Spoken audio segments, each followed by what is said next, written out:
Hello friends, in this video we are going to learn about introduction part of company meeting.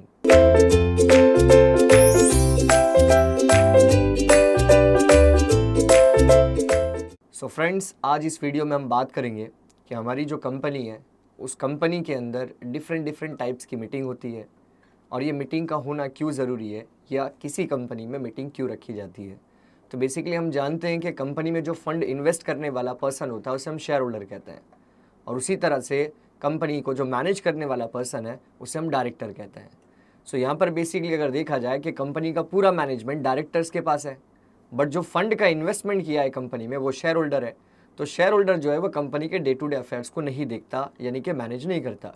पूरा management directors को दे रखा है। अब directors किस तरह से कंपनी को मैनेज कर रहा है, किस तरह से कंपनी को चला रहा है, प्रॉपर चला रहा है नहीं चला रहा है, तो वो सिस्टम को देखने के लिए कंपनी में टाइम टू टाइम मीटिंग रखी जाती है शेयर होल्डर्स की, उसके साथ साथ डायरेक्टर्स की, उसके साथ साथ डिबेंचर होल्डर्स की, या डिफरेंट जो पर्सन कंपनी में इन्वॉल्व है उन सारे लोगों की मीटिंग रखी जाती है। और मीटिंग इसलिए रखी जाती है ताकि जो पोजीशन कंपनी की है वो सारे लोगों को मालूम पड़े और उसके साथ साथ जो कंपनी के इंटरनल अफेयर्स हैं उनके बारे में भी कंपनी के लोगों को मालूम पड़े। सो आज का जो हमारा टॉपिक है वो है introduction to company meeting. So बात करेंगे हम फर्स्ट पॉइंट से, joint stock company is very popular form of business organisation.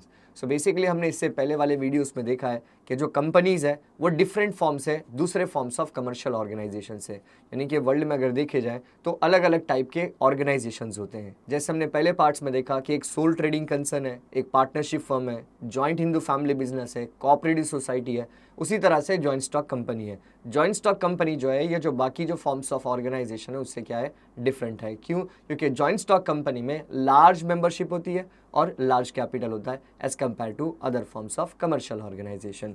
Next point में देखेंगे, its member are large in numbers. So basically joint stock company में जो मेंबरशिप है वो क्या होती है, बहुत ज़्यादा होती है। सो हमने देखा कि जॉइंट स्टॉक कंपनी में जो पब्लिक कंपनी है वो पब्लिक कंपनी में मैक्सिमम नंबर ऑफ मेंबर्स की कोई लिमिट नहीं है, आप कितने भी नंबर ऑफ मेंबर्स वहाँ पर रख सकते हो। But minimum number of members की हमने बात की तो पब्लिक कंपनी में मिनिमम 7 नंबर्स चाहिए थे और मैक्सिमम अनलिमिटेड है। किसी जॉइंट स्टॉक कंपनी में यहाँ पर मैक्सिमम नंबर्स ऑफ मेंबर्स होते हैं, ये कंपनी के लिए एक एडवांटेज रखता है। नेक्स्ट पॉइंट में हम बात करेंगे, the member are treated as owner of the company but they are scattered over wide areas. So basically इस पॉइंट में हम देखेंगे कि जो कंपनी के मेंबर्स हैं वो बहुत ही ज़्यादा होते हैं और दूसरे ये जो कंपनी के मेंबर्स हैं यानी शेयर होल्डर है ये कंपनी के ओनर्स होते हैं। बट ये जितने भी जो ओनर्स हैं ये स्कैटर्ड होते हैं, यानी कि एक प्लेस पे नहीं रहते, ये डिफरेंट प्लेस पे रहते हैं, different locations, different city, different districts या फिर डिफरेंट स्टेट्स में रहते हैं।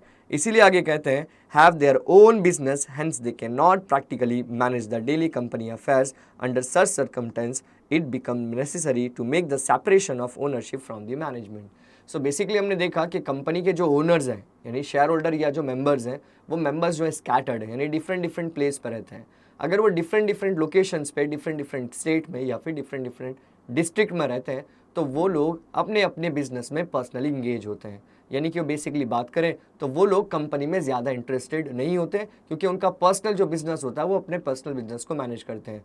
जब ये सारे के सारे जो शेयर होल्डर यानी कि जो मोस्टली शेयर होल्डर है वो अपने अपने पर्सनल बिजनेस में इंगेज होंगे तो वो कंपनी में इंटरेस्ट दिखाएंगे नहीं। तो जब कंपनी में इंटरेस्ट नहीं दिखाएंगे तो कौन ऐसे लोग होंगे जो कंपनी में इंटरेस्ट दिखाएंगे, तो ऐसे लोगों को हम बोर्ड ऑफ डायरेक्टर्स कहते हैं। तो हमारी कंपनी में हम क्या करते हैं, ओनरशिप और मैनेजमेंट को दोनों को सेपरेट रखते हैं। ओनरशिप और मैनेजमेंट को सेपरेट इसलिए रखा जाता है क्योंकि जो शेयर होल्डर है उनको हम ओनर मानेंगे और जो हमारे डायरेक्टर्स हैं उनको हम मैनेजमेंट मांगेंगे, यानी कंपनी का जो पूरा मैनेजमेंट है वो डायरेक्टर्स के हाथ में है। अब कंपनी का जो डे टू डे अफेयर्स होगा या प्लानिंग होगा, फोरकास्टिंग होगा, ये सारा का सारा सिस्टम हमने किसके हाथ में दे रखा है, बोर्ड ऑफ डायरेक्टर्स के हाथ में दे रखा है। इसीलिए हम कह सकते हैं कि किसी भी जॉइंट स्टॉक कंपनी में ओनरशिप एंड मैनेजमेंट दोनों क्या होता है, सेपरेट होता है।